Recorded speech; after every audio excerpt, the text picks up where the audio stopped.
réactions. Ah, ça fait plaisir de voir plein de monde, c'est trop chouette. Bonsoir à tous. Bah, merci d'être là et aussi nombreux ce soir. On avait pris le pari des barbecues et visiblement ça marche bien, donc trop cool. On est heureuse avec Patricia de vous accueillir au Canotier une fois de plus pour les apéros. Donc c'est des événements qui sont organisés par la marque Auvergne en partenariat avec le Connecteur, et on remercie Lola d'être là pour nous faire la captation qui sera disponible demain sur Facebook, YouTube, encore mieux. Voilà, et puis donc ce soir on a plein de projets à vous présenter, à vous proposer, donc on est très contents. Et ensuite, donc, ceux qui ont réservé déjà leur billet devraient avoir un petit ticket pour aller manger au barbecue après.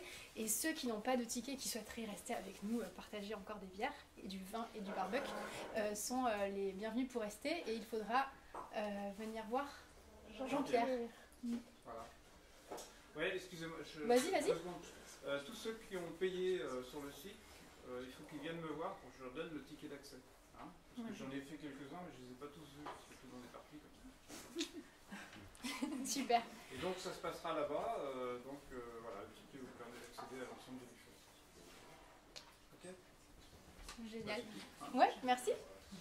Donc peut-être on rappelle le principe. Bah, allez, tu veux le faire? Tu veux que je le fasse? Bon. Les EPERO, pour ceux qui ne connaissent pas, les EPERO, c'est entre guillemets un partage, un échange, on va dire momentané, pour pouvoir vous présenter des projets qui sont ou créés ou en cours de création. Donc là, il y en a 5 ce soir. Ils sont un petit peu fébriles, on va dire.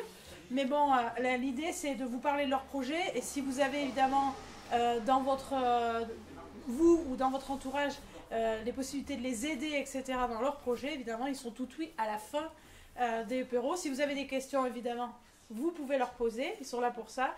Ils vont pitcher, voilà, donc il faut juste être...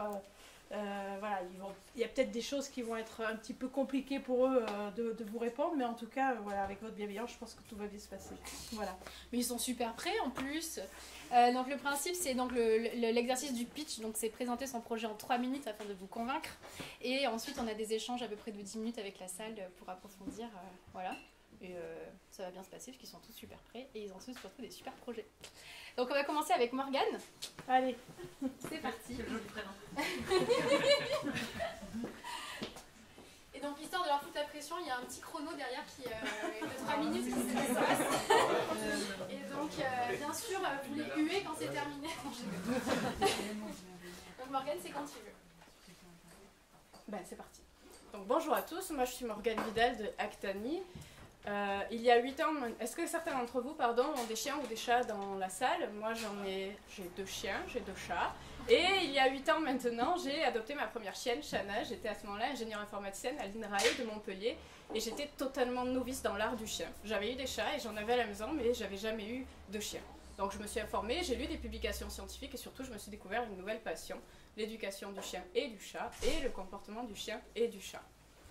Nous déménageons dans ce beau département qu'est le Cantal et je me dis pourquoi pas? Pourquoi ne pas vivre de ma passion? Donc je regarde dans le secteur, il y a des professionnels, mais il n'y a pas d'éducateurs comportementalistes canins et félins en méthode positive et bienveillante. J'insiste bien là-dessus, il y a des professionnels, mais pas dans les méthodes qui me correspondent. Alors du coup, qu'est-ce que c'est concrètement ces méthodes? Ça va être envisager la relation à l'animal différemment. On va chercher à travailler la coopération, on va chercher à développer l'autonomie de notre animal et surtout, on va respecter les besoins et les envies de notre animal en tant qu'individu, le tout évidemment en respectant les émotions et le rythme de chacun, humain et animal, et en respectant aussi les besoins propres à l'espèce chat ou chien. Alors concrètement, qu'est-ce que je fais? Moi, je suis éducatrice, donc je vais accompagner toutes les familles dans tout ce qui est éducation de base de leur animal, marche en laisse, rappel et tout ce qui est règles de vie en société. Je vais aussi les accompagner dans la rééducation de l'animal, donc rééducation, un chien qui tire en laisse, on n'est plus sur de l'éducation, on est bien sur de la rééducation. C'est un nouvel apprentissage, donc ça prend plus de temps. Et surtout, je vais accompagner les familles pour résoudre les problèmes qu'ils vont rencontrer avec leur animal. Qu'est-ce que j'entends par problème? On va avoir tout ce qui est destruction, malpropreté, vocalise, difficulté à rester seul, peur, agressivité envers les humains, envers les congénères ou envers d'autres espèces, etc. Moi, ce soir, je suis là pour présenter mon activité. pour continuer à me faire connaître et travailler mon réseau. Et surtout, si vous avez dans votre entourage des personnes qui rencontrent des problèmes avec leur chien ou leur chat, n'hésitez pas à leur dire qu'ils peuvent se faire accompagner par un professionnel et que ça vaut le coup. Merci à tous.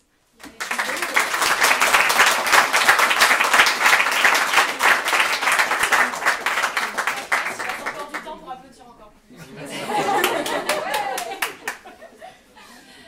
Est-ce que vous avez des questions pour Morgane? Oui. Ah. Non, mais d'abord vous. Je vous en prie. J'habite chez mon chien. Oui. Moi aussi. Je vous dis, et il a 7 ans. Est-ce que ça vaut encore le coup Ah oui. de venir vous voir ou Oui, c'est oui. fichu pour moi? Non, ça vaut totalement le coup. Moi, ma première chienne, là, dont je parlais tout à l'heure, qui n'est plus avec nous aujourd'hui, je l'ai adoptée, elle avait 8 ans. Et c'était un chien de chasse qui n'avait jamais vécu en maison. Ça veut tout dire. Notre deuxième chien, on l'a adopté, il avait 10 ans. Il était battu avant. Et ça veut tout dire encore une fois. Alors, on peut toujours faire plein de choses avec eux, il n'y a pas d'âge. Au contraire même. J'ai 2 chiens qui sont sœurs, jumelles, bosserons, 3 ans, extrêmement énergiques. Oui. Il y en a une qui adore les poules, mais pas qui adore les poules pour qu'elles soient préservées. Et J'adore mes poules autant que mes chiens. Et elle aime donc, j'ai consommer besoin les d'un poules. accompagnement. Oui. Voilà. Parce que Ça se travaille. Ah ouais, en revanche, j'ai pas beaucoup de temps moi-même. Et ça, Ouais. je sens que... Est-ce qu'il y a une solution aussi qui pourrait faire en sorte que je ne sois pas obligé de faire 1 heure par jour avec elle? C'est pas l'entraînement d'un chien, ça va jamais être 1 heure d'affilée. De toute façon, tout entraînement, 1 heure c'est long. Hein. Alors, en général, on va faire des petits entraînements de 5-10 minutes quotidiens et le reste du temps, on va gérer l'environnement de manière à ce qu'il n'y ait pas de problème. Et une fois que vraiment le chien est bien entraîné, là, on va pouvoir laisser en libre accès. Voilà. Est-ce que tu te déplaces donc dans les domiciles Je fais les deux. D'accord. Donc j'ai un terrain, j'accueille les clients chez moi et je vais aussi c'est à où domicile. Je suis à côté du Rouget, D'accord. plus précisément à côté de Perse. Moi, j'ai le même problème que Henri, sauf que la mienne, elle mord le transporteur en plus. Ça se travaille aussi. Tout ça, c'est des problématiques qui se travaillent. Alors attention sur tout ce qui est poule qu'on chasse. Là, on touche aux besoins du chien dont je parlais tout à l'heure. Hein. Le chien, n'oubliez pas, vous avez un prédateur à la maison, le chat aussi. C'est dans ses gènes de manger les petits animaux. Donc ça se travaille, mais il faut avoir conscience qu'on reste sur un besoin fondamental du chien, donc que dans tous les cas, ça va demander à un moment donné de sécuriser l'environnement parce qu'il y a des risques. Et parce que c'est très satisfaisant d'attraper une poule et de la déplumer et voire de la manger. C'est difficile de passer outre. Tu as un contact avec la SPA? J'ai travaillé un peu avec la SPA, maintenant je ne travaille plus avec eux, par contre je travaille avec d'autres associations, oui. D'accord. Et avec une pension aussi. D'accord. Et du coup, est-ce que tu fais le diagnostic post-morsure? Oui, totalement, ça en fait partie.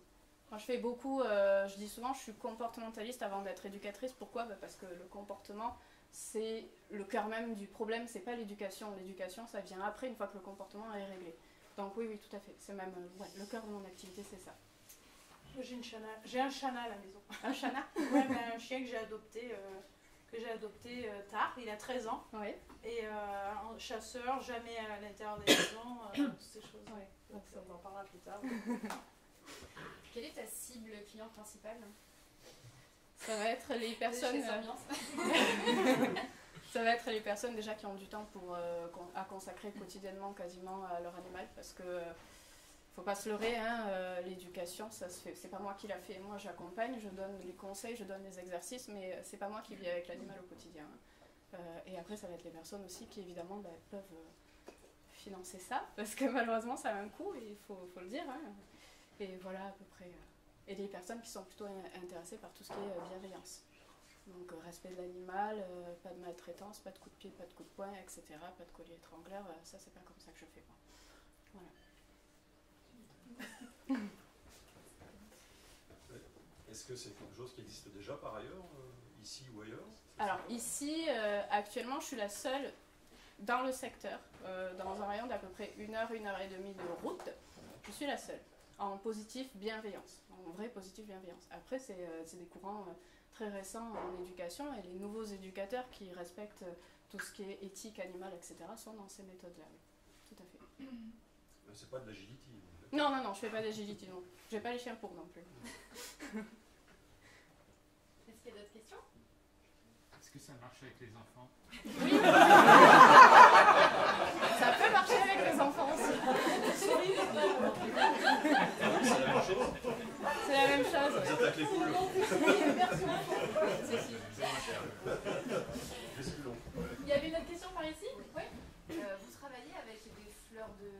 les fleurs de bac, etc.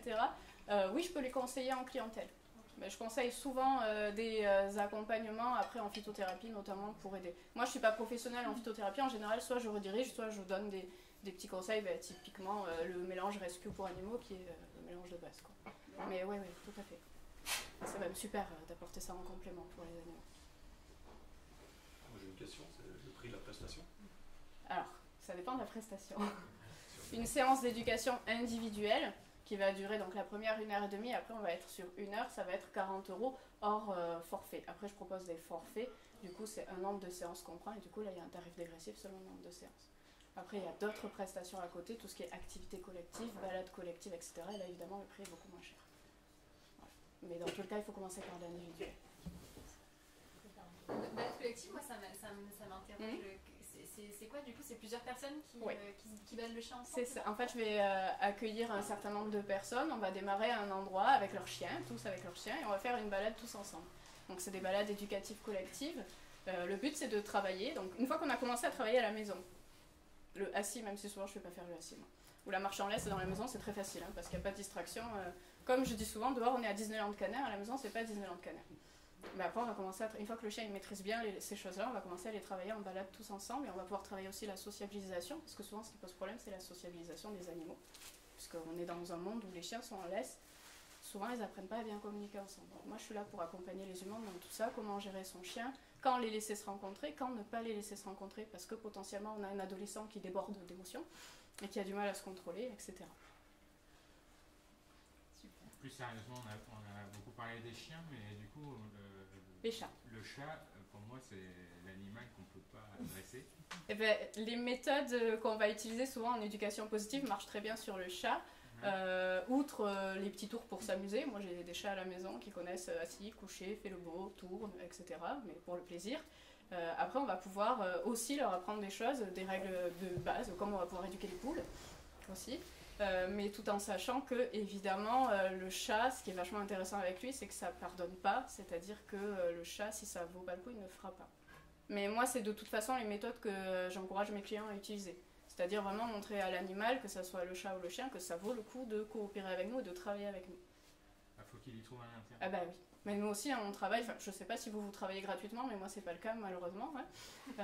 Je suis bien obligée à un moment donné de demander, et peut-être que si j'étais pas payée, je ne travaillerais pas. En tout cas, c'était le cas pour mon activité précédente. Donc voilà, oui, on va pouvoir tout à fait leur apprendre plein de choses. Le rappel, typiquement, c'est hyper important chez le chat. Si on veut rentrer le chat à la maison, je sais pas, moi, il y a tout d'un coup plein de chasseurs qui arrivent autour de la maison, il y a le chat dehors, je le rappelle et je lui demande de rentrer pour le sécuriser. Au cas où, ça, je peux le faire. Voilà. Super, une dernière question? Des activités pour les humains? Ouais, je propose des activités... notamment qui sont accessibles sans chien, avec ou sans chien, ça dépend de moi et du chien qui est en face, et qui sont vraiment pour observer les signaux de communication, les échanges entre les chiens, pour bien comprendre comment le chien communique, ce qui va permettre derrière d'apprendre, notamment quand on a un chien qui pose des problèmes de réactivité congénère ou humain, de comprendre comment le chien communique, pour ensuite pouvoir faire de la prévention. Et arrêter le chien quand on voit qu'il commence à monter en excitation avant qu'ils soient en train de mordre l'humain ou le chien en face, parce que c'est plus sympa. Et de même pour les phobies? Les phobies les humains. Alors ça, pour l'instant, moi j'ai une formation aussi de prévention morsure auprès des écoles. Maintenant, je fais pas la phobie tout simplement parce que côté chien, il n'y a pas de souci. Je maîtrise, mais côté humain, la phobie c'est quand même quelque chose de particulier. Je voudrais pas faire d'erreur du côté de l'humain, donc je le fais pas. Les peurs, oui. Les phobies, non. Super. Merci beaucoup, Morgane.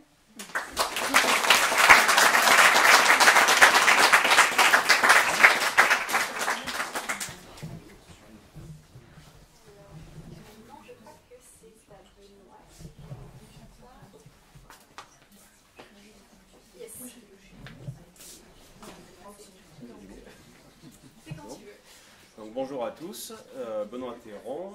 Donc, je suis installé en GEC sur l'exploitation familiale avec mon père et mon frère sur la commune de Ronde-Saint-Marie. Donc historiquement on était une exploitation classique on va dire, donc en bovin-viande. Et donc depuis l'année dernière on s'est diversifié et on s'est lancé dans le maraîchage. Donc c'est moi qui porte ce projet. aidé bien sûr par mon frère et mon père. Et du coup, nous avons lancé une gamme de légumes produits à la ferme, essentiellement en conventionnel, pas en bio. Par contre, l'exploitation est certifiée HVE, haute valeur environnementale. Et donc, pour l'instant, nous vendons tous les légumes sur l'exploitation, donc en direct producteur. L'année dernière, on avait fait une petite gamme, donc c'est-à-dire essentiellement des légumes de plein champ, pommes de terre, oignons, échalotes, choux-fleurs. Et cette année, on a monté environ 500 mètres carrés de serre, donc pour pouvoir produire des légumes d'été, donc tomates, concombres, poivrons, aubergines, et de diversifier en fait la production et d'avoir toute la gamme toute l'année. Donc c'est un peu le but. Donc pour ça, on a agrandi aussi la partie maraîchage. Donc aujourd'hui il y a 2 hectares. On va embaucher un salarié cet été supplémentaire. Et on va ouvrir un magasin de producteurs sur Aurillac d'ici la fin de l'année. Donc pour nous permettre de commercialiser en plus nos produits. Et ce magasin de producteurs, on sera associé avec 2 autres exploitations donc, pour produire de la viande de bœuf et de la viande de porc. Voilà, et on aura une gamme on va dire assez large, puisque notre souhait c'est d'avoir, pas un supermarché, mais entre guillemets, de tout dans notre magasin, quoi. Pas essentiellement que des produits agricoles. Notre souhait c'est d'avoir du pain, des pâtes, si on arrive à avoir par exemple, je suis un peu extrême, mais d'avoir du lait en brique ou des choses comme ça, c'est l'objectif, quoi. Donc aujourd'hui on s'est lancé en maraîchage pour diversifier l'activité, un peu suite à l'érosion des cours des animaux, quoi. Voilà. C'est bon ? La classe.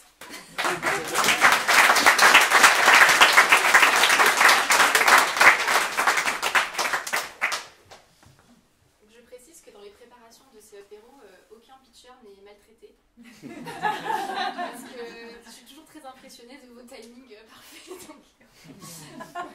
Est-ce que vous avez des questions?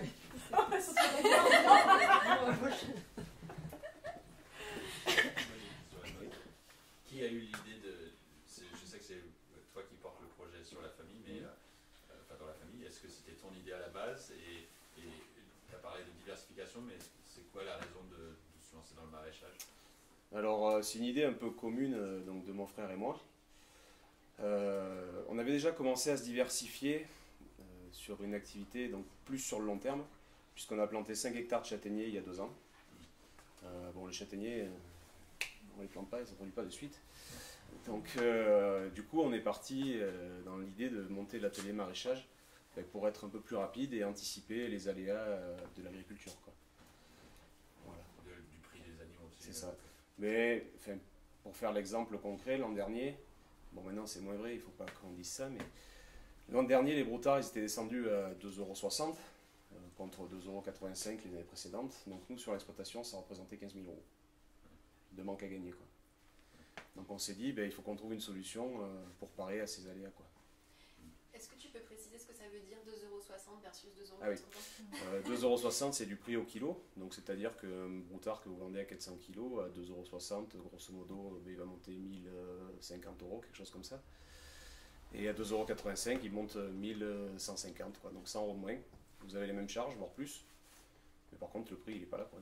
Et ça malheureusement aujourd'hui on n'est pas maître, on n'était pas maître, j'ai envie de dire, de notre prix de vente, puisque depuis peu la profession se bat pour arriver à faire appliquer la loi Egalim, et au lieu que le prix soit descendant, c'est-à-dire que de partir du prix au producteur pour arriver au prix du prix au consommateur pour arriver au prix au producteur, on essaye d'inverser la balance pour partir du producteur au consommateur. Mais c'est compliqué. Actuellement, vous vendez sur le GAEC, c'est ça? Oui. Et vous avez l'intention d'ouvrir une boutique sur le GAEC. Oui. Est-ce que vous faites les marchés de type circuit court ou pas? Non. Vous n'avez pas l'intention d'en faire? Dans l'immédiat, on n'a pas forcément l'intention d'aller sur les marchés. Ouais. Tout simplement parce que... Des maraîchers en circuit court, c'est très difficile ici. Ah ben je sais, c'est justement pour ça qu'on s'est lancé dans le maraîchage, puisque le bassin de maraîchage sur le Cantal, il est très faible, voire inexistant. Mais il y a quand même une problématique, c'est qu'on est dans un climat jusque... cette année on a de la chance, mais d'habitude au 15 mai il peut geler quoi. Donc voilà. C'est dans 10 jours. Ouais mais... Normalement ça devrait être de bonne augure. Voilà. Donc pas de circuit court, vous n'avez pas prévu d'en faire? Ben, pour l'instant on va en circuit court sur la ferme. Ouais. Et ben, j'arrive tout à vendre sur la ferme pour l'instant. Les marchés, il me faudrait embaucher une personne de plus pour aller faire les marchés quoi. Et c'est pas mon objectif. D'où l'idée du magasin de producteurs. En fait. Voilà. Les magasins de producteurs, donc là vous allez avoir maraîchage, viande et porc. Bœuf, porc, agneau, poulet, enfin on aura tout. Normalement on en devrait tout avoir. Sur Aurillac. Et c'est pareil, c'est de type circuit court? Ah oui, c'est alors nous la démarche. Donc c'est une chaîne de magasins donc, qui est basée à Angers essentiellement, ça s'appelle La Ferme de chez nous. Bon, aujourd'hui il y a 4 magasins, donc c'est une chaîne, mais c'est quand même relativement petit quoi. C'est une chaînette, voilà. Et donc le concept c'est donc tous les producteurs soient dans un rayon de 100 km. Donc voilà. Donc apporteurs? Ouais. Oui. Oui, oui. Alors, non, mais c'est vrai que sur le poisson, tout ça, on est intéressé, quoi. Pour l'instant, on n'a pas forcément envoyé les courriers et tout ça. Parce que, bon, on fait avec nos copains ou nos clients qu'on sait qui pourront nous apporter. Mais tant qu'on n'a pas commencé les travaux dans le magasin, on ne voulait pas attaquer à chercher trop des apporteurs. Logiquement, on devrait attaquer dans le mois de juin, juillet, quoi. Vous avez déjà les locaux? Oui, plus ou moins. Dans quel secteur? Ça sera vers l'Arbre à pain. Ah oui. Donc à ma connaissance, dans la salle, Oui. il y a des producteurs, des futurs producteurs de truites, de pain et d'huile. D'accord. À toi de les trouver. Je pense avoir. D'autres questions? Oui. Yes. Ah pardon. Alors on va prendre la question qu'il y a ici. Okay. Juste, vous êtes en capacité de produire quoi sur les saisons? En volume? Alors en volume, sur de la pomme de terre, on ne sera pas limité, j'ai envie de dire. S'il faut produire 40 tonnes, on produira 40 tonnes. Après, sur les légumes, plutôt tomates, concombres, tout ça, immédiatement c'est plus compliqué quoi. Puisque il faut monter en puissance. Aujourd'hui, on n'a que 500 mètres carrés de serre. Rien que pour mon magasin de producteur, si je voulais produire toutes mes tomates, il faudrait que j'ai environ 1500 mètres carrés. Que pour la tomate. Par exemple, pour répondre à un besoin lié sur toute l'année relativement important, Il faut regarder quel produit, mais sur la pomme de terre, oui, je pense que c'est dans nos capacités. Ouais. c'est la pomme de terre tout usage? Alors, on a plusieurs variétés. Aujourd'hui, on a de la variété chair ferme, chair tendre. Voilà, on s'adapte un peu à la demande aussi. Aujourd'hui, le consommateur, enfin moi sur l'exploitation, il me cherchait plutôt la type Charlotte, la patate un peu standard qui peut tout faire, quoi. La pomme de terre à frites, j'ai pas trop démarché les restaurateurs. Donc voilà, après, cette année, je vais en avoir beaucoup plus parce que on va répondre à la demande, quoi. Il y avait une question par ici, madame. C'était juste dans votre projet, avez-vous prévu ou pas un atelier de transformation? Donc nous, on avait un projet qui pour l'instant va tomber à l'eau, je pense, c'est qu'on voulait monter un bâtiment donc sur l'exploitation pour faire la légumerie, le stockage, etc. Sauf qu'on vient de prendre 50 000 € de hausse. Donc le bâtiment, pour l'instant, on va le laisser tomber. 50 000 € de quoi? De hausse sur le prix du bâtiment, quoi. Ah, oui, que sur le bâtiment. Les artisans, les matériaux. C'est le prix de la ferraille, quoi. Ouais. Donc pour l'instant, on va le remettre à plus tard en espérant que les marchandises baissent. Mais oui, c'est dans l'idée. Ouais. Et après, l'atelier de transformation, de découpe et tout ça, ça sera plutôt sur la partie magasin de producteur. Tu peux parler de apprendre le maraîchage maraîchage, est-ce que ça c'était facile, difficile, etc. Parce que la diversification s'est vue, je pense, par plein d'agriculteurs comme une belle piste économique et de vie aussi. Mais est-ce que c'était facile? Alors c'est pas toujours simple, hein. Bon, honnêtement nous on n'a pas beaucoup de recul puisqu'on a commencé vraiment l'an dernier quoi. On a fait des erreurs, il faut apprendre et puis essayer de les réparer quoi. Mais c'est des choses qui aujourd'hui dans le maraîchage, enfin, c'est quand même technique, mais si on s'y tient, c'est une production quand même qui est régulière et qui apporte de la satisfaction quoi. L'an dernier, juste pour prendre un exemple, on a fait 40 tonnes hectares en pommes de terre. C'est moitié moins que les patatiers du nord de la France, mais pour nous c'est une belle satisfaction déjà quoi. D'autres questions? Oui. Pardon, par là, puis ensuite ici. Quitte à avoir changé de modèle de production, pourquoi ne pas avoir basculé sur le bio? Sur le bio par exemple? Parce que alors, quelles sont les difficultés que... Les difficultés du bio, donc en maraîchage, on n'est pas à l'abri d'avoir des maladies, notamment le mildiou. Donc la bouillie bordelaise c'est très efficace en préventif. Mais par contre dès que la maladie est là, ben, vous laissez perdre votre culture quoi. Et nous c'est pas notre volonté, on n'est pas là pour traiter à outrance. Hein. Mais par contre si jamais on a des maladies, on ne veut pas s'interdire de traiter. On n'est pas des fous du pulvé, mais voilà, quand c'est malade il faut traiter quoi. C'est pour ça honnêtement. Et déjà, puis il y a cette partie-là.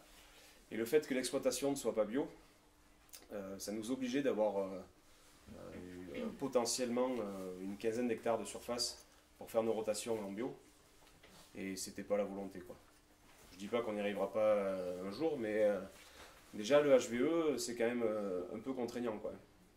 Donc haute qualité environnementale. Voilà. Non, haute valeur environnementale. Haute valeur environnementale, pardon. Les châtaigniers sont bio par contre. Bio, pour l'instant. Il y avait une question par ici? Oui. Justement, c'était ça, c'était pour savoir ce que c'était que la haute qualité. Alors, haute valeur environnementale, c'est un label qui doit avoir une dizaine d'années maintenant, je pense. C'est une certification, en gros, on va dire, de l'agriculture raisonnée, quoi. On va appeler ça comme ça. C'est pas bio, mais c'est des bonnes pratiques. Voilà. Et qui, des fois, dans certains cas, sont plus poussées que le bio.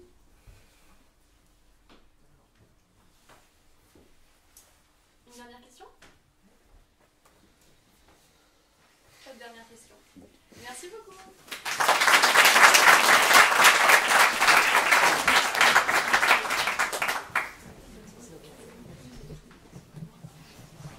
Alors il y a quelque chose d'assez pratique, c'est que voilà, je te présente Valérie.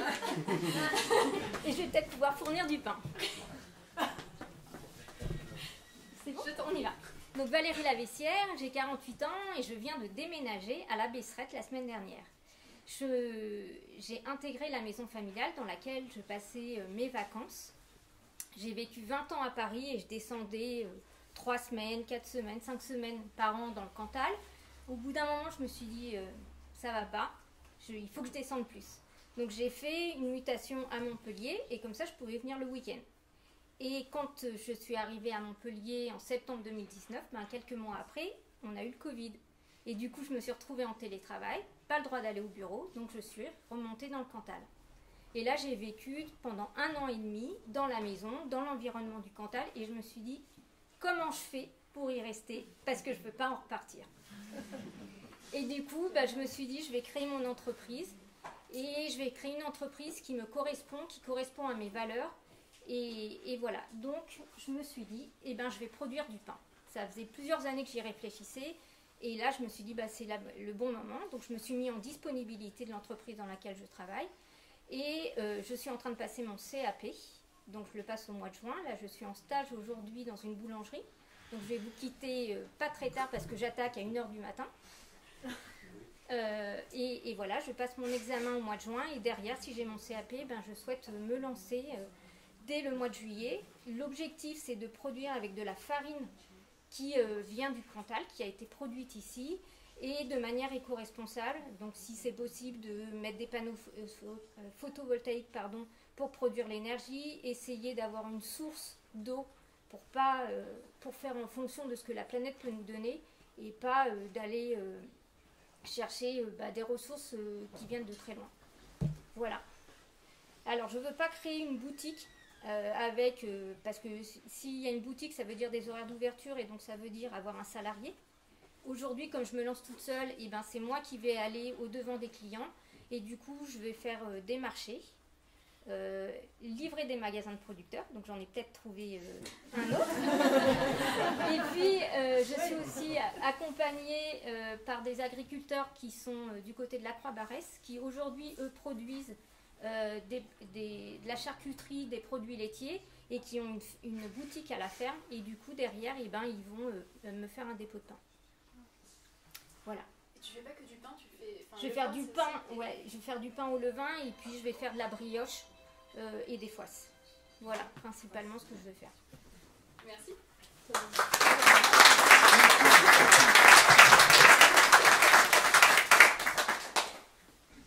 Des questions.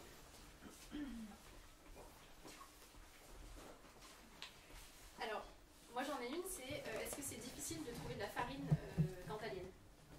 Un peu difficile. Parce qu'il y a déjà des producteurs, mais aujourd'hui ils ont leur circuit de distribution et du coup ils n'ont pas suffisamment pour que moi je puisse acheter et produire du pain régulièrement. Mais j'ai trouvé 2 moulins à Murat qui eux livrent aujourd'hui les boulangers, on va dire de manière régulière et vers lesquels je vais m'orienter. Mais je préférerais vraiment trouver en local, si c'est possible. Est-ce qu'il y a d'autres questions? Oui. Est-ce qu'il y a des marchés, ce seraient des marchés existants ou alors oui. Vous irez peut-être aussi dans les villages qui sont un peu reculés, comme par exemple la Croix-Barrès, tous les petits villages qu'il y a autour qui ne sont pas forcément alimentés par un marché le week-end. Est-ce que pour vous, ce serait possible peut-être de voir avec la mairie pour aller circuler dans ces petits villages-là? Oui, alors ça c'est tout à fait possible. Aujourd'hui j'ai contacté le marché de Morse, d'Entrailles-sur-Truyère, donc ça ils m'ont donné leur go. Et après oui, je peux faire des tournées. Ce que j'aimerais c'est faire de la commande en fait, pour pouvoir produire et pas avoir d'invendus, parce que c'est ça le problème dans la boulangerie, c'est les invendus. Donc essayer de mettre en place un système de commande et faire des points de livraison, ouais, ça c'est envisageable, tout à fait. Moi, c'est au niveau de la fabrication. Oui. Vous avez repris un lieu déjà existant ou Non. Vous êtes sur la création d'un fournil? Alors moi je voudrais créer mon propre fournil à côté de la maison, mais pour commencer j'aimerais bien louer des locaux chez un boulanger. Souvent les boulangers ils travaillent que la nuit. Moi je veux travailler en pousse lente, donc ça veut dire que je peux préparer ma pâte l'après-midi et la cuire que le lendemain après-midi. Et du coup voilà, moi je suis à la recherche d'un boulanger qui accepterait de me louer ses locaux. Donc si vous connaissez, je suis preneuse. Donc, plutôt dans quel coin déjà? Côté, on va dire, sud d'Aurillac. Ok. Une dernière question? Oui. Qu'est-ce qui vous a donné l'envie de produire et vendre du pain? Le pain, on en mange tous les jours. Et pour moi, c'est un aliment qui fait partie de mon quotidien et je ne peux pas faire une journée sans pain. Et j'avais envie, en fait, de mettre mes mains dans la pâte. Et donc voilà. Donc j'ai commencé une formation depuis janvier, en fait, je suis passée à temps partiel dans l'entreprise dans laquelle je travaillais. Et je passais une journée par semaine à apprendre à fabriquer du pain au levain. Et puis là, tout le mois de mai, je suis dans une boulangerie, on va dire, plus classique. Et là, c'est pour vraiment préparer mon CAP et être sûr de l'avoir au mois de juin. Je ne sais pas si vous connaissez, mais vous avez parlé de gaspillage, vous avez dit que vous avez fait ça. Il y a une application qui s'appelle Too Good To Go. Oui. Et voilà, aussi, ça peut... C'est très bien ça. Et est-ce que tu développes ton entreprise toute seule ou est-ce que tu es accompagnée? Alors, moi, je la développe toute seule, mais je suis aussi accompagnée par la Chambre des métiers et de l'artisanat que je suis allée rencontrer. Et j'ai un conseiller, en fait, qui m'accompagne dans la mise en place de ce projet. Concrètement, qu'est-ce que tu fais avec ce conseiller? Alors, on travaille sur la façon dont je peux monter mon entreprise, mais aussi regarder toutes les subventions auxquelles je peux accéder, notamment pour la création du fournil. Quand on n'est pas sédentaire, il y a aussi des aides qui peuvent exister. Donc on regarde en fait toute la palette qui existe pour l'accompagnement d'une telle entreprise. l'épicerie à Polignac, une épicerie qui est sur le bord de la route à Polignac. Non. Je te donnerai le numéro. Ouais, j'irai voir. Moi j'ai une question sur le levain, parce qu'un levain, enfin, je sais qu'il y a des boulangers qui sont capables de le garder pendant des années. Tout à fait. Dans ce cas-là, qu'est-ce que c'est qu'un levain bio? Parce qu'un levain qui a 10 ans, par exemple. Un levain, en fait, c'est un mélange de farine, souvent de la farine de seigle, avec de l'eau. Et il faut le réactiver en fait tous les jours pour pouvoir l'utiliser. Donc un levain bio, ben, il est fait à partir de farine de seigle bio. D'accord. Et on le réactive tous les jours en fonction de la production qu'on fait le lendemain. Okay. Et pour ce qui est de la farine, vous pensez farine cantalienne, mais en fait, si vous changez de farine, il faut vous adapter à chaque fois. Ouais. En fait, il faut s'adapter à la fois à la farine, parce que le pourcentage, on va dire, de protéines qui intervient après dans la formation du gluten, eh ben, il peut être différent. Et puis, il faut adapter aussi la façon de fabriquer en fonction du temps. Parce que quand on a un temps humide, il faut moins hydrater sa pâte que quand on a un temps... Donc, c'est de la matière vivante, en fait. Hein. Vous avez deux moulins qui ne sont pas très loin de la Besserette, il y en a un en Prague. Méjeanne. Et puis, il y en a un à Méjeanne-à-Serre. À Méjeanne. Ouais, le moulin de Méjeanne, ouais. Je les ai contactés, mais ils ne peuvent pas tout fournir. Ouais. Ah, d'accord. Ils sont déjà au max de leur capacité de production, en fait, ces moulins-là.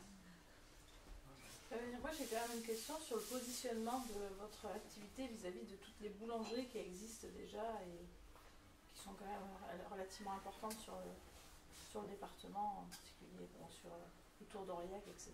Comment tu envisages Après, en fait, c'est un autre type de pain. Et les gens qui vont par exemple dans des magasins de producteurs ou cherchent en fait ce type de production qui ne va pas être une production entre guillemets, je vais dire, classique, type banette, mais quelque chose qui est plus rustique et qui permet de revenir à des choses, on va dire, plus traditionnelles et anciennes. Parce que les boulangers, elles ne vendent pas que du pain classique, entre guillemets, ils vendent aussi des pains spécifiques. Ouais. C'est pour ça que je voulais savoir. Oui, bien sûr, il y a une gamme qui est riche, mais après, oui, il y a une appétence pour ça.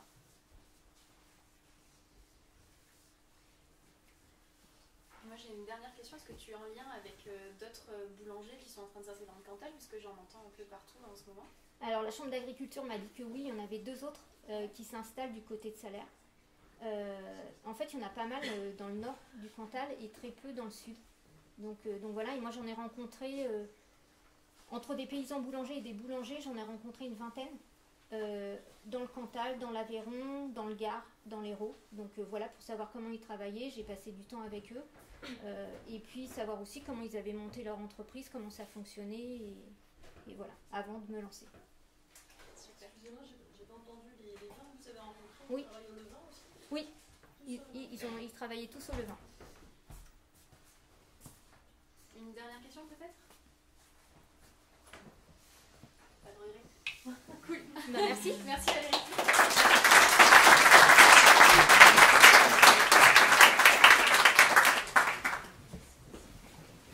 Alors comme je disais qu'il y avait du pain dans la salle, il y a aussi autre chose qu'on pourrait mettre sur les épaules de Benoît.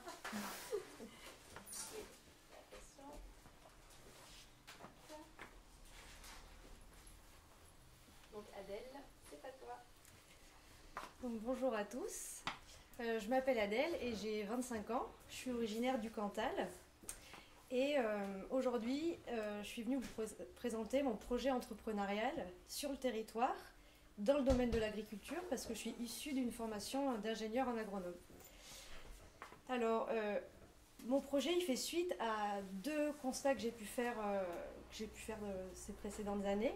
C'est premièrement, depuis la fin de la Seconde Guerre mondiale, à l'échelle mondiale, il y a eu une spécialisation forte des territoires d'un point de vue agricole.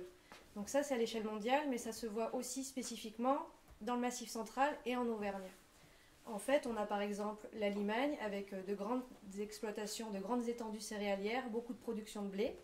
Et puis on a le Massif central, les montagnes, avec de l'élevage, en Auvergne principalement de l'élevage bovin, avec la production laitière, nos AOP emblématiques, fromagères, également de la production de viande allaitante avec les races à viande reconnues internationalement et également nos races rustiques bien connues de tous ici.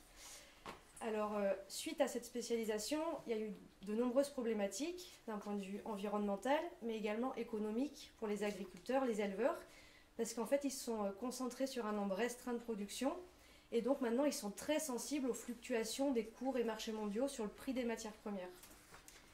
Alors, le deuxième constat que j'ai pu faire, c'est que, du fait aussi de cette spécialisation, il y a eu une perte de biodiversité et une perte de notre patrimoine rural, que ce soit agricole mais aussi artisanal. C'est-à-dire, auparavant, par exemple, on avait en Auvergne, que ce soit dans l'Allier, dans le Puy-de-Dôme, à l'ouest du Cantal, notamment vers Plot, en Châtaigneraie, on avait beaucoup de noyers sur les bordures de champs. Et on avait partout disséminé sur le territoire des petits moulins à huile de noix qui produisaient pour la consommation locale. Et saviez-vous que, ne serait-ce qu'à l'échelle du Puy-de-Dôme, au début du siècle dernier, il y avait jusqu'à 150 petits moulins à huile de noix. Aujourd'hui, en activité, on ne recense que 5 ou 6, et qui produisent très très peu. Donc en fait, mon projet fait suite à ça.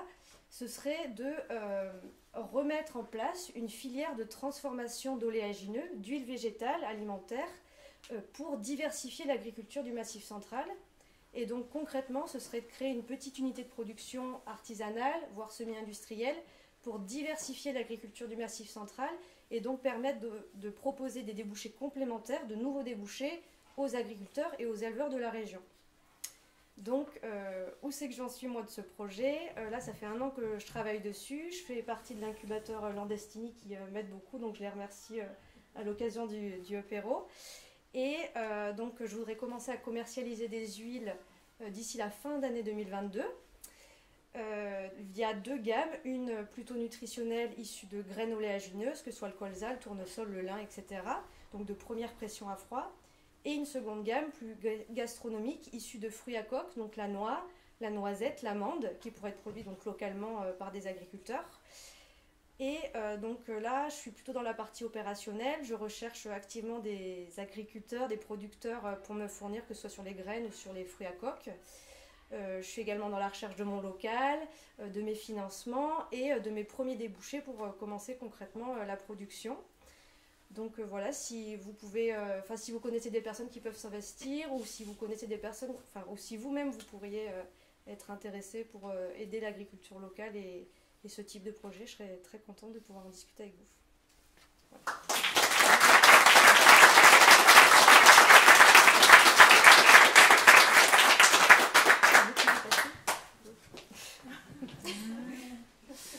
Ce serait uniquement pour des huiles végétales, sans côté péjoratif du terme uniquement, pour des huiles végétales à visée gastronomique ou alors aussi des huiles végétales à visée cosmétique?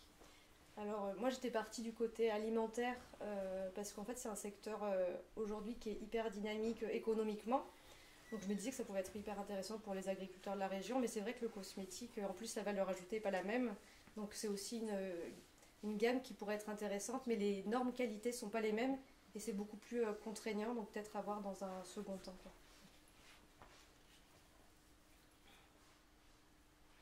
Sur les fruits à coque, pensez que vous arriverez à trouver suffisamment de production, parce qu'on a déjà, on en a quelques-unes qui sont commercialisées, notamment celle de Méjeanne à nouveau, noix et noisette.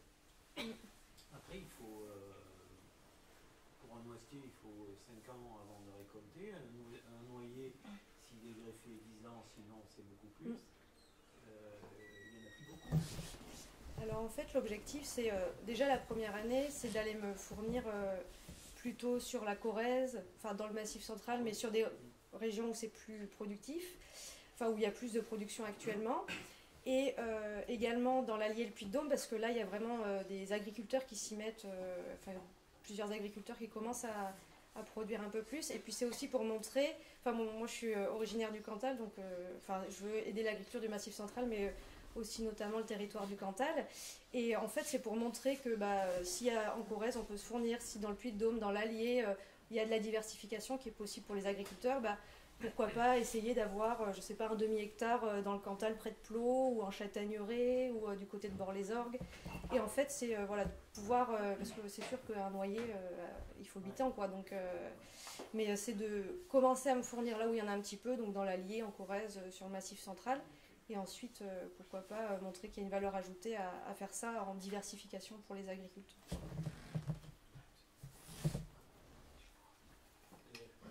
Vous voyez ça comment quelle est votre activité? Ce serait de trouver des producteurs, de faire vivre, Ouais, ce serait de monter une usine, enfin une unité de transformation, donc avec 2 process, un de première pression à froid, du coup plutôt pour le colza, le tournesol, ou le lin par exemple, et une unité de transformation plus gastronomique.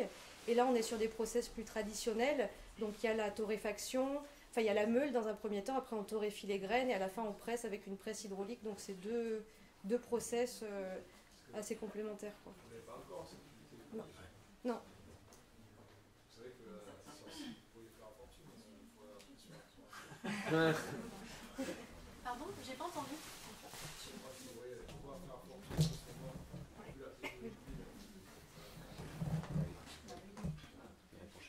Bon, on va vite acheter les machines. C'est ça, il faut qu'il y ait plein d'agriculteurs qui plantent du colza, du tournesol. Colza, c'est un peu tard. Oui, l'année prochaine. Et sur le format de la société, ça serait plutôt une forme classique ou éventuellement une coopérative? Alors, moi j'étais plutôt partie sur une forme classique et par contre de travailler en direct avec les agriculteurs et pas forcément de me fournir auprès de coopératives aussi, mais travailler plutôt en direct exploitant pour pouvoir fixer la plus forte valeur ajoutée, donc travailler vraiment avec moi les personnes que j'ai envie d'aider le plus pour ma création d'entreprise, je suis partie de là, c'est vraiment d'aider les exploitants de la région parce que je vois qu'ils sont vraiment impactés par ces fluctuations de prix, que du coup ils ont du mal à en vivre, et donc sans partir sur l'idée de coopérative, je me suis dit je vais travailler en direct avec eux pour pouvoir fixer des prix justes et qu'on ait une valeur ajoutée importante pour eux via un secteur économique qui est un peu en train d'exploser ces dernières années, quoi. Mais c'est vrai que la coopérative, j'étais pas trop partie là-dessus initialement, quoi. Et après, en termes de débouchés, tu les recherches plutôt en local ou alors là, par contre, tu vas aller plutôt sur l'échelle nationale? Alors en débouché, déjà moi je voulais faire une partie en direct, donc par exemple par internet, et une partie distributeur. Donc j'étais pas forcément partie que sur l'aspect, que sur la distribution, on va dire massif central. Ça pourrait être par exemple, je sais pas, à Paris, s'il y a un gros réseau de Cantaliens, d'Auvergnats, ils pourraient être intéressés par des produits locaux aussi, quoi. Mais non, mais je veux dire production locale dans un premier temps pour dire on a une autonomie, on se fournit pas que dans le bassin parisien pour l'huile de tournesol ou bassin parisien voire Ukraine, hein. Mais après pourquoi pas à l'échelle nationale, quoi. Il faut déjà avoir une bonne capacité de production, donc peut-être pas la première année, quoi. Il y avait une autre question par là-bas. Moi, mais je veux bien avancer ma question, mais j'en ai une autre. Du coup, l'idée, c'est de lancer les 2 types de production à l'automne ou alors, l'objectif, c'est de lancer les 2 productions à l'automne.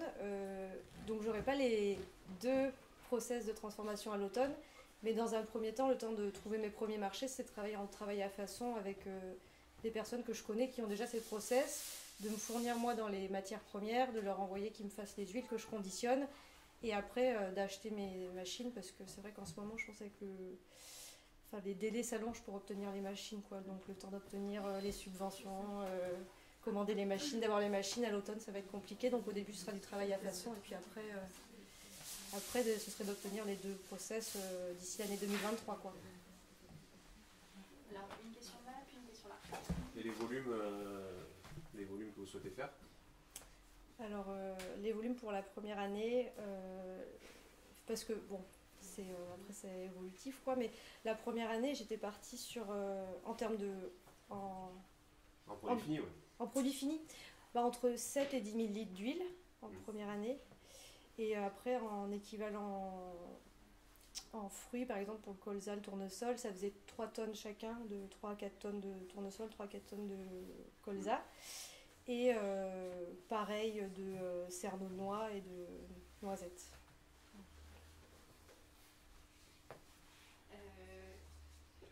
Monsieur? J'ai la chance de bien connaître ton projet, mais est-ce que tu parlais de ce que représente l'investissement dans les infrastructures, justement, parce que là, je ne connais pas très bien, mais le coût de ça, c'est à peu Des machines. Alors les machines, donc pour le process de torréfaction, enfin le torréfaction pour faire les fruits à coque, donc il y a la meule, le torréfacteur et la presse hydraulique. En fait, aujourd'hui, il y a plusieurs manières de faire. En fait, avant, comme je disais, il y avait plein de petits moulins et il y avait notamment une fabrique dans l'Allier, à Vichy, qui n'existe plus du tout. Donc, il y a plein de gens qui en récupèrent dans des vieux moulins et qui les restaurent, quoi. Donc ça, malheureusement, j'ai pas encore la chance de connaître quelqu'un. Mais en fait, il n'y a que 2 producteurs, enfin personnes qui créent des process comme ça aujourd'hui en inox, qui sont basés sur le process traditionnel mais qui sont en inox. Et ça, c'est des process qui valent à peu près, au dernier devis que j'avais, parce que je pense que ça a évolué avec le prix des matériaux, mais qui sont aujourd'hui à 130-140 000 euros. Et après, sur la première pression à froid, pour les volumes que je veux faire, c'est un peu plus faible. Ça va être de l'ordre de 30 000 euros, le process. Par contre, en fait, si on veut faire une filière locale, par exemple, si on va en Corrèze, c'est hyper facile pour quelqu'un qui veut transformer de l'huile d'avoir des cerneaux directement. Sauf que nous, si on veut remettre en place une filière à l'échelle du Massif central, il va falloir casser les noix, décortiquer. Et donc, il y a en plus le process pour casser les noix, décortiquer. Et donc ça, c'est encore des investissements à hauteur de 30 000 euros, quoi. Voilà. Si vous avez calculé, ça fait 200 000. Oui. Marco, tu as une question? Oui.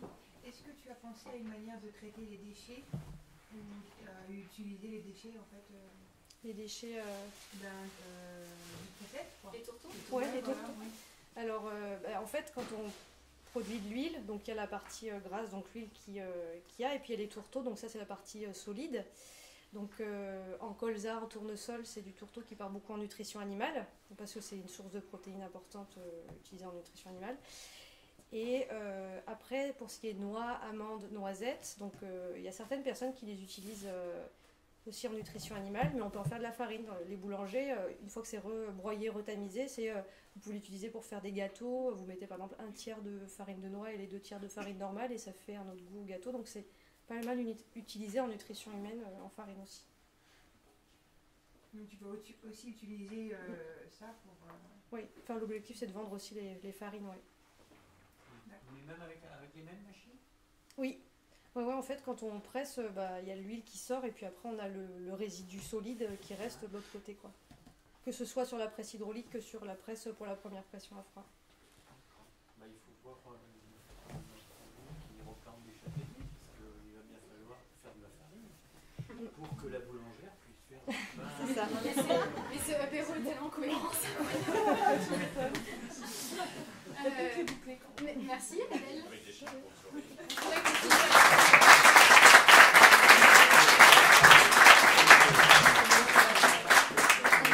Attention, c'est le moment pub. Avant qu'on se déconcentre et qu'on aille tous au barbecue, il y a quelques personnes qui ont des petites annonces à nous faire. Voilà, ils se sont organisés entre eux. C'est cool. Et bien, Morgane, je t'en prie. Les petits pitchs intermédiaires. Une petite cerise sur le gâteau. Je suis la cerise. Oui, tu es la cerise. Présente le gâteau, Fabien. Ok, moi c'est Morgane, encore une. Il n'y en a jamais de trop. Mais je suis pas là pour parler de moi. Je suis là pour parler du projet de Bernard Laurent qui est au fond, qui parle de l'huile qui peut rapporter gros. Et de Magali qui est à côté, et aussi de Philippe ici. En fait, donc Bernard Laurent et Magali Laferre sont du lycée Saint-Géraud, et ils sont notamment à la création du bachelor, du bac plus 3 en communication digitale, et peut-être, on l'espère, l'année prochaine, à la tête d'un master aussi, donc enfin un bac plus 5 sur le Cantal. Moi j'ai le Cantal qui coule dans mes veines, donc je ne suis qu'heureuse. Et donc Philippe et moi, on a travaillé en collaboration avec le lycée à la création d'une équipe pédagogique pour ce master. Et aujourd'hui, maintenant qu'on a les profs, on aimerait bien avoir des étudiants. Donc c'est pour ça qu'on vient faire un peu de pub ici, parce qu'on s'est dit qu'en fait ici, il y avait des chefs d'entreprise qui peut-être prendraient des alternants l'année prochaine ou dans les années à venir, mais on avait aussi des parents qui ont certainement des enfants qui font des études, et donc voilà, on est là aussi pour parler de ce bac plus 5 qui va naître l'année prochaine ou alors dans les années qui suivent sur Aurillac. Je ne sais pas si vous souhaitez rajouter un mot, ou si j'ai tout bien fait. Oh, merci. L'idée, c'est de toute façon, c'est de trouver à la fois la totale, il y a une besoin d'entreprise, d'avoir des salariés qui sont formés à la communication digitale. Donc là, on a déjà un bachelor, pardon, je n'ai pas le droit de... Voulez-vous avancer peut-être? Vous croyez ça Vous m'entendez peut-être pas mieux? Ça va lui donner de la voix. Faites place. Comment? Ouais. Est-ce que je vais retrouver ma voix? Ah bah c'est magique, c'est magique. Hein. Voilà, bonsoir. Non, juste pour dire que l'idée, c'est vraiment d'arriver à... On a des entreprises qui recherchent déjà des salariés, mais à la base peut-être des apprentis, parce que c'est intéressant aussi de former les gens sur place et qu'ils puissent travailler sur place. Et à l'heure actuelle, on a déjà des bachelors, vous voyez, on en a 24 jeunes qui sont employés dans les entreprises locales dans le domaine de la communication digitale. Voilà. Et si vous voulez, l'étape suivante, c'est d'avoir des jeunes aussi qui soient formés à se débrouiller en autonomie.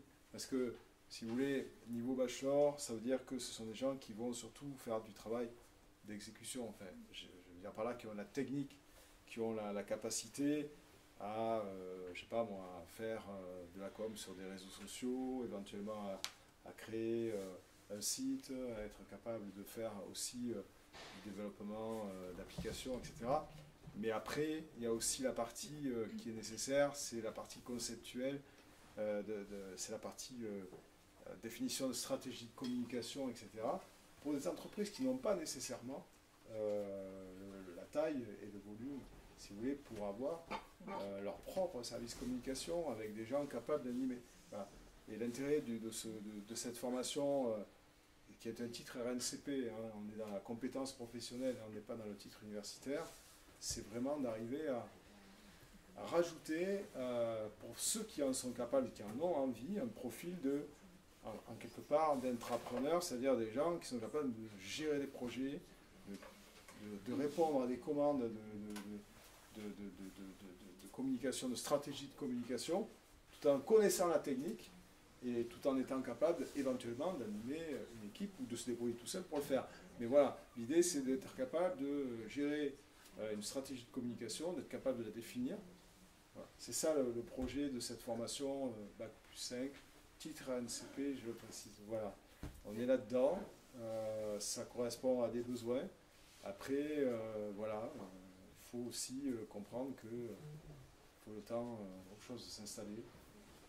Et comment on fait pour vous contacter si on est intéressé? On l'appelle Saint-Géraud directement? Oui, sur le site, vous avez effectivement vous avez un dossier sur le site, il suffit d'appeler une plaquette, il y a le site aussi tout simplement qui vous indique la démarche à suivre, il n'y a pas de problème. Super. Alors après, oui, ça peut être aussi des salariés que vous avez, ça peut être des gens qui vous sollicitent, que vous avez envie de prendre un apprentissage, qui sont parfois à la recherche aussi de formation après un bachelor. On peut leur proposer ce type de formation si ça correspond évidemment à nos besoins. Évidemment. Voilà. Merci beaucoup. De rien, merci.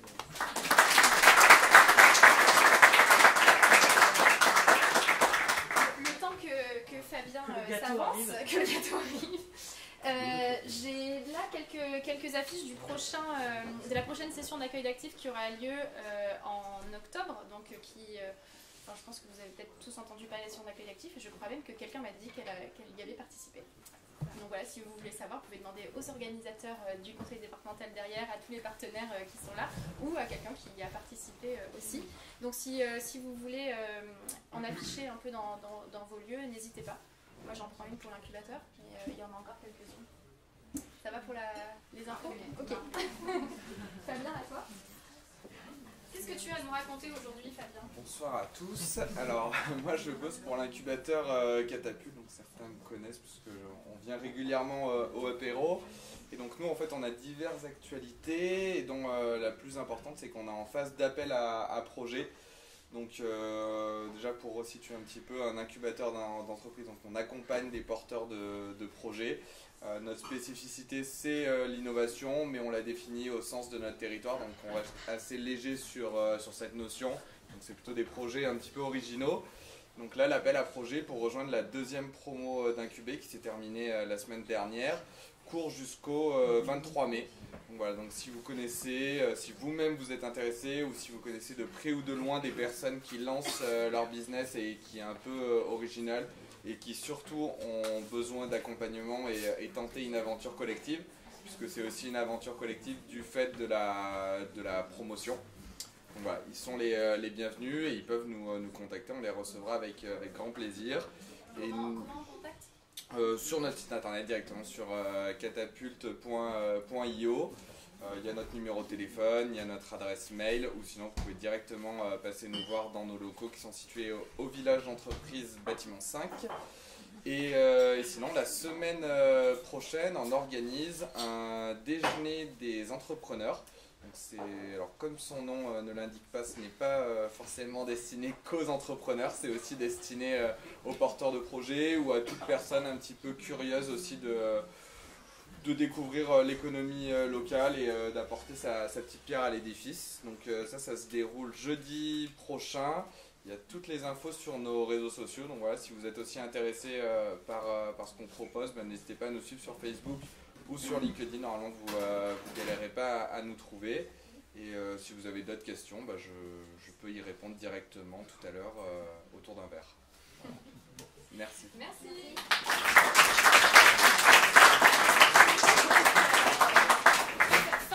Fin de l'intermède pub. Et on va reprendre avec la dernière pitcheuse de ce soir. C'est Caroline. Et bienvenue aux derniers arrivants qui nous ont rejoints. Caroline, c'est à toi. Bonsoir à tous. Moi je suis Caroline Guinaud. Je suis arrivée dans le Cantal, enfin je me suis installée à Mauriac en septembre dernier, après 20 ans à Paris, comme Valérie. Alors il y a eu l'effet Covid, mais j'ai aussi un conjoint éleveur de salaire, donc c'était pas très délocalisable. Donc je suis arrivée à Mauriac et j'ai souhaité créer mon activité en me basant sur ce que je savais faire ou ce que j'avais déjà fait. Et donc moi mon projet c'est de créer une activité de conseil en RSE qui s'appelle Ressources Agro, et je suis accompagnée pour ça aussi dans l'incubateur Landestini, j'en suis très contente. Alors la RSE c'est quoi? Enfin, c'est un acronyme qui n'est pas très enthousiasmant comme ça veut dire responsabilité sociétale des entreprises.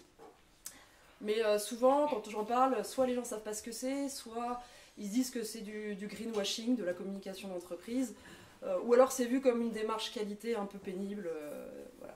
Donc je me suis dit que pour vous en parler, j'allais vous parler de mon expérience dans la filière viande, parce que j'ai travaillé 20 ans, enfin une quinzaine d'années dans la filière viande rouge, dans l'interprofession à Paris justement, Interbev. Et donc quand je suis arrivée en 2007, la filière était un peu dans les cordes du ring, on va dire. La FAO venait juste de sortir un rapport international qui disait que l'élevage polluait plus que les transports. Et donc ça avait été repris dans tous les médias, arrêter la viande rouge, en plus c'est bon pour les animaux et votre santé et la planète. Donc moi, on m'avait demandé de constituer des arguments étayés, scientifiques, je suis agro aussi, pour contrebalancer un peu ces arguments négatifs sur l'élevage. Mais bon, comme dans une dispute, quand c'est argument contre argument, le dialogue est bloqué, ça marche pas, il n'y a pas de dialogue justement. Et donc on a commencé par instaurer un dialogue en 2013 avec les ONG de protection de l'environnement, c'est-à-dire celles qui étaient parmi les plus virulentes à l'époque sur ces productions animales. Et donc ce dialogue s'est super bien passé. On avait beaucoup plus de points d'accord que de points de désaccord. Donc autour de la table, il y avait alors de la table, mais aussi sur les élevages, parce qu'on a fait ces dialogues sur des élevages, et autour de baby-foot aussi, etc. Et donc il y avait des éleveurs, et puis il y avait ces ONG environnementales, et énormément de points d'accord autour du rôle des animaux, des bovins, pour aménager toute une partie du territoire, pour entretenir toute une partie du territoire, parce que toute la France n'est pas labourable, hein. Il y a des prairies, et donc il faut bien les valoriser par des animaux. Les animaux, les bovins, les ovins sont très bien pour ça, et en plus, les prairies, ça a plein de vertus sur la biodiversité, le stockage de carbone, la qualité de l'eau, et j'en passe. Donc il y avait tous ces points d'accord, et puis il y avait évidemment des points de travail comme le climat. Donc on a élaboré ensemble des pistes d'action, on a même publié un document en commun qui s'appelait Élevage bovin et climat. Et donc vous imaginez les logos les uns à côté des autres, la filière viande, France Nature Environnement, Fondation Nicolas Hulot, WWF. Ça a eu un effet bœuf, hein, si je peux me permettre. Et donc ça a vraiment marqué la filière, pour de vrai. Et en plus, on l'a publié en 2015, au moment de la COP 21. Ça tombe bien, parce que c'était l'année où on pensait vraiment s'en prendre plein la figure dans la filière. Donc on avait ce document co-signé avec les ONG, et en même temps, on a lancé un programme de progrès, une démarche de progrès qui s'appelait Live Beef Carbone, qui était cofinancé par l'Europe, et où on s'engageait à réduire les émissions de l'élevage bovin de 15% en 10 ans. Donc un programme ambitieux. Et donc on a été invité au Bourget, la filière viande, à venir parler de nos actions. Et non seulement on ne s'est pas fait balancer des tomates, mais en plus on a été considérés comme des acteurs très constructifs. Ça a eu plein d'effets positifs, et pour la filière en interne, être invité à la COP 21 au Bourget, ça a eu un déclic. Donc notre président de l'époque a dit ok, on adopte cette stratégie, le dialogue avec les parties prenantes, y compris les plus virulentes, et des démarches de progrès sur tous les enjeux sociétaux qui sont importants pour la filière, c'est-à-dire la protection de l'environnement, le bien-être animal, la nutrition, la place de la viande dans l'alimentation, et puis la rémunération, la juste rémunération des producteurs. C'est comme ça qu'est née la démarche RSE de la filière viande. Ah oui, j'ai oublié ma formule que t'aimes bien. Concertation, le dialogue avec les parties prenantes et les démarches de progrès sont les deux mamelles de la RSE. C'était ça que tu avais dit. Et donc, en fait, on a adopté cette logique sur ces différents sujets. Ça y est, j'ai dépassé le temps. Et ça, voilà, donc maintenant, ça fait 6 ans que ça tourne dans la filière viande rouge. Ça a plein d'effets positifs. Déjà, on recrute mieux, parce qu'il n'y avait plus grand monde qui voulait travailler dans cette filière, chez ce lobby de la viande, qui était considéré comme le grand méchant, de l'environnement et de la protection des animaux. Donc on arrive à recruter au sein de la filière de mieux en mieux. On fait des actions avec les ONG, notamment au niveau européen, donc avec la Fondation Nicolas Hulot, on va défendre, la filière va contester les accords commerciaux internationaux qui permettent l'importation de viande avec des standards de production qui sont bien moindres que les nôtres. On a des orientations claires pour les entreprises de la filière, donc ça a eu plein d'effets bénéfiques. Et donc ce que je souhaite faire ici, et ce vers quoi je développe mon activité, c'est d'accompagner les entreprises du Cantal dans l'agroalimentaire et l'agriculture sur ce même cheminement qui s'est révélé très fructueux.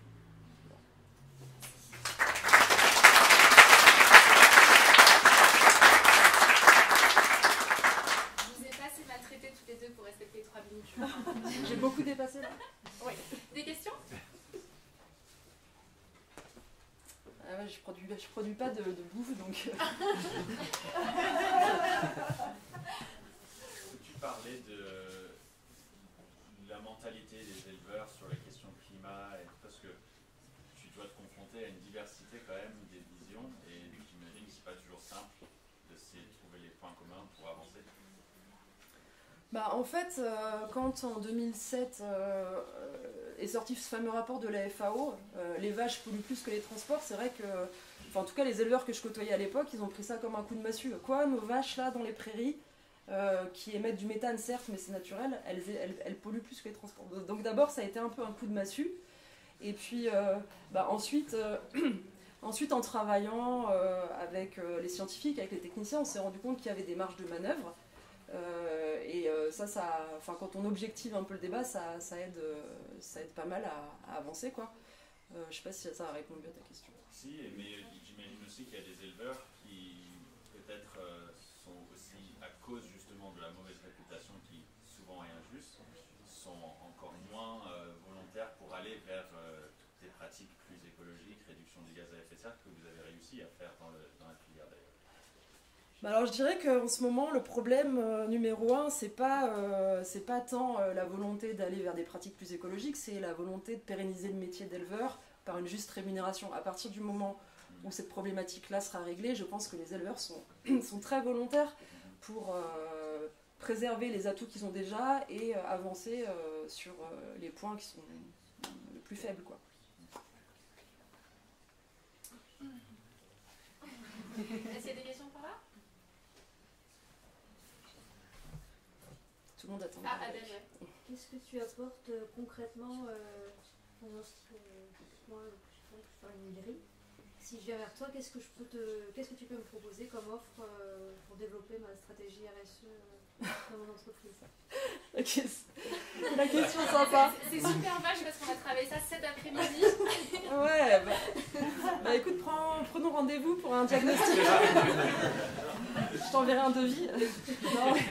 Non, mais on commence par poser en fait tout ce qui se fait déjà. Alors pour une création d'activité, j'ai jamais eu à faire, mais on commence en général par un état des lieux, un diagnostic.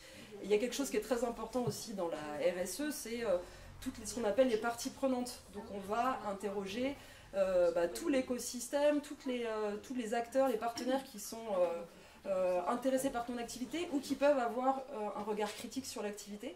Et ça aide à définir la stratégie. Mais ça commence par un diagnostic. Tu disais très justement qu'aujourd'hui, la question première d'un éleveur, c'est quand même de réduire ses coûts pour pouvoir justement vivre pleinement de son activité. Est-ce que le développement durable dans une exploitation est toujours synonyme de surcoût de production ou alors ça peut aussi amener à des réductions de coûts? Ouais, alors, du coup, ce que je disais, c'était qu'ils avaient cet enjeu de pérenniser leur activité. Alors, il y a une question de coût, mais il y a surtout une question de prix des produits, enfin, du prix consenti aux produits. Pour répondre à ta question, oui, aujourd'hui, il y a un certain nombre de pratiques de réduction des émissions de gaz à effet de serre qui vont aussi dans le sens d'économie, parce qu'en fait, quand on réduit les gaz à effet de serre, on limite les pertes d'azote et de carbone, et donc ça peut aller dans le même sens. Mais encore faut-il justement se poser, parfois investir, et pour investir, il faut avoir de la visibilité sur l'avenir et pas se dire on va être obligé d'arrêter demain parce qu'on vend mal notre viande, quoi. Une dernière question éventuellement? Oui. Oui, est-ce que du coup tu délivres une certification comme ça aux agriculteurs Alors, moi je délivre pas directement de labellisation, mais j'aide. Alors, je vais être plus sur une cible entreprise ou organisation qui accompagne les agriculteurs que les agriculteurs directement, parce que les agriculteurs, ils ont déjà des conseillers par la chambre, par des coopératives ou autres structures. Il y a déjà des diagnostics qui existent. Moi, je vais plutôt accompagner soit les industries de transformation, soit les coopératives elles-mêmes.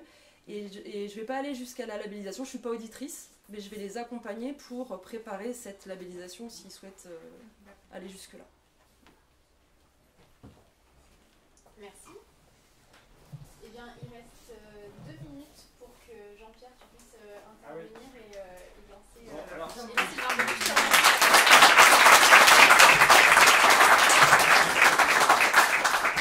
deux petites minutes. C'est moi qui ai organisé le repas ce soir. Là. Donc c'est un buffet argentin, c'est un asado pour ceux qui connaissent l'Argentine. Donc en fait c'est des grillades. Hein. Alors je vous explique comment ça marche. Vous faites tout vous-même. Il y a des plats un peu partout dehors, vous verrez. Il y a un barbecue avec de la braise, il y a des planchas, il y a des points de chauffe un peu partout. Et vous mettez les viandes dans des mini-grilles, vous savez, comme des grilles de barbecue, une chacun, ou dans des brochettes si vous le souhaitez. Hein. Donc c'est à vous de constituer votre brochette ou votre assiette. Alors il n'y a pas que de la viande. Alors en viande, il y a du bœuf, bien sûr, du porc, il y a du lapin, il y a du poulet, il y a des gambas aussi. Il y a des brochettes de légumes avec des tomates. Enfin, il y a, pour ceux qui sont végétariens, par exemple, il y a tout ce qu'il faut. Et là, à l'intérieur, là, sur la planche qui est là, il y a un énorme saladier de pommes de terre sautées. Donc il faut, si vous voulez des pommes de terre, il faudra rentrer les chercher parce que c'était compliqué de les mettre dehors. Voilà. Donc vous faites vraiment votre vie. Alors ce que je voulais savoir, c'est est-ce qu'il y en a dans l'assistance qui n'ont pas réservé et qui voudraient manger? À ce moment-là, il faut venir, parce que, alors tous ceux qui ont réservé, je vais leur donner un ticket, hein, ça va aller vite, il y en a pour 2 secondes, et tous ceux qui veulent manger, il faudra qu'ils me règlent 15 €, et puis comme ça, je leur donnerai le ticket. Voilà.